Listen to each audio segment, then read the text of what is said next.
அனைவருக்கும் வணக்கம். நிறைய ஐஏஎஸ் ஆஸ்பிரண்ட்ஸ் இந்த ஒரு டவுட்டை ரைஸ் பண்ணுவாங்க. அவங்களுடைய ரெக்கார்ட்ஸில் அவங்களுடைய நேம் ஃபார்மேட் பார்த்திங்கன்னா கொஞ்சம் வேரி ஆகும். மெயினாக அவங்களுடைய ஆதார் கார்டில் நேம் ஃபார்மேட் வேறு மாதிரி இருக்கும். அவங்களுடைய ஸ்கூல் சர்டிஃபிகேட்ஸில் நேம் ஃபார்மேட் வேறு மாதிரி இருக்கும். பேரே கம்ப்ளீட்டாக வேறு மாதிரி இருக்காது, அந்த ஃபார்மேட் மட்டும் வேறு மாதிரி இருக்கும். மெயினாக இந்த இனிஷியல்ஸ் இதில் சில சேஞ்சஸ் இருக்கும். உதாரணத்துக்கு அவங்களுடைய ஸ்கூல் சர்டிஃபிகேட்டில் அவருடைய பேர் பாலச்சந்திரன் எம் அப்படின்னு வைங்களேன். அவருடைய ஆதாரில் பாலச்சந்திரன் மூர்த்தி அப்படின்னு இருக்கலாம். மூர்த்திங்கிறது அவங்க அப்பா பேர். ஸோ ஃபுல் நேம் பாலச்சந்திரன் மூர்த்தின்னு ஆதாரில் இருக்கும். ஸ்கூல் சர்டிஃபிகேட்டில் வெறும் பாலச்சந்திரன் எம் அப்படின்னு இருக்கும்.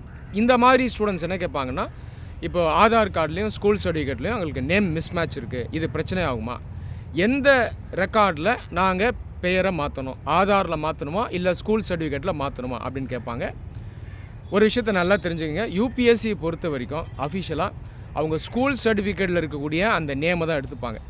10th standard 12th standard final mark list இருக்கு இல்லையா, கன்சாலிடேட் மார்க் லிஸ்ட், அதில் இருக்கக்கூடிய நேம் ஃபார்மேட்டை தான் அவங்க எடுத்துப்பாங்க. அஃபிஷியலாக இதை தான் அவங்க கன்சிடர் பண்ணுவாங்க.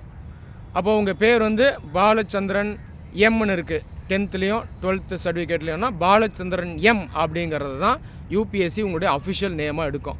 நாளைக்கு நீங்கள் செலக்ட் ஆகி ஐஏஎஸ் ஆஃபீஸர் ஆனீங்கனாலும் உங்களுடைய பேர் பாலச்சந்திரன் எம் தான். அப்போ நீங்கள் ஸ்கூல் சர்டிஃபிகேட்டில் மாற்றக்கூடாது. நீங்கள் எதில் மாற்றணுன்னா உங்களுடைய ஆதார் கார்டில் தான் மாற்றணும். நிறைய பேர் ஆதார் கார்டு தான் மெயின் சர்டிஃபிகேட் நினச்சிட்டு இருக்காங்க. ஆதாருங்கிறது ஒரு ஐடென்டிட்டி கார்டு, அவ்வளோதான், உங்களுடைய அடையாளத்துக்கு தான். அப்போது நீங்கள் ஆதார் கார்டில் தான் அந்த நேம் ஃபார்மேட்டை சேஞ்ச் பண்ணணும். ஸோ ஸ்கூல் சர்டிஃபிகேட்டில் இருக்க நேம் ஃபார்மேட்டு தான் அடிப்படையானது, அதுதான் பேசிஸ்.